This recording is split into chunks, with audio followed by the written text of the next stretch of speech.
Good morning! Grabe yung pawis ko, guys. Ayan, di ba? Yan, no pa more. Yan. So, ayan na nga, guys. Nag-prepare tayo ng mga pangsahog natin sa ating nilagang baka. Yan. Pinalambot ko na yung baka, guys. Tapos, ang ating sahog ay, ayan, pinrepare ko na ito, yung mais, saging, tapos patatas. At saka, ito. Yan, iubos ko yung gulay para mas masarap. Pechay. Chinese cabbage, eh. So, prepare na tayo. Hindi ko pa natapos itong pagana natin. Meron din ako piprituhin, guys, na saging. Kasi madaming nabili ko. Siguro mga pala, 1 kilo siguro yung nabili ko. Saging. So, ayan. 4 lang naman ang hinalo ko dun sa nilaga natin. So, diba, ipiprito ko siya.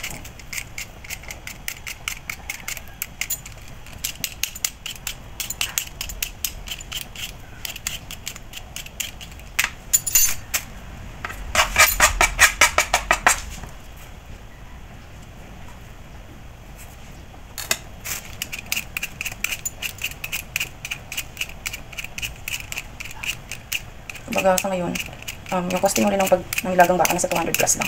Hindi ba kasi itong mga gulay nasa 100 plus na to eh. 200, magpi 300 guys.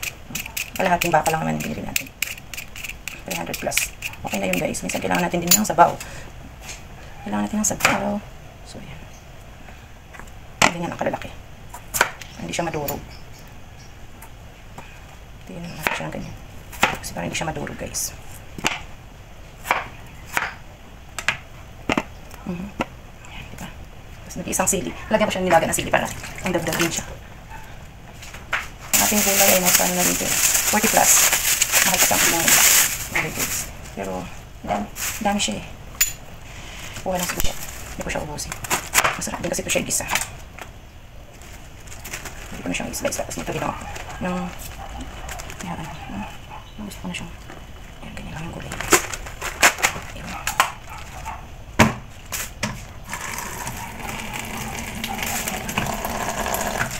Ibusin ko na lang yung isa. Pero ang lang natin kung na ano.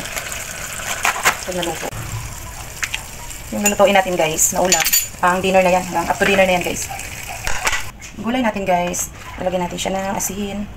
Para matanggal yung mga, ano, alam mo na, mga gumagalaw-galaw portion. Yan.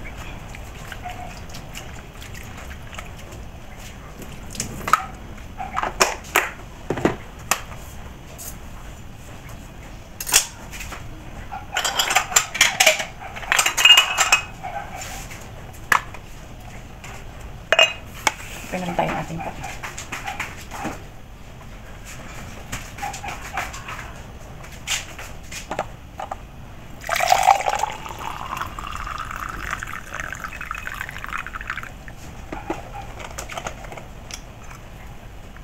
Ito siyang gatas.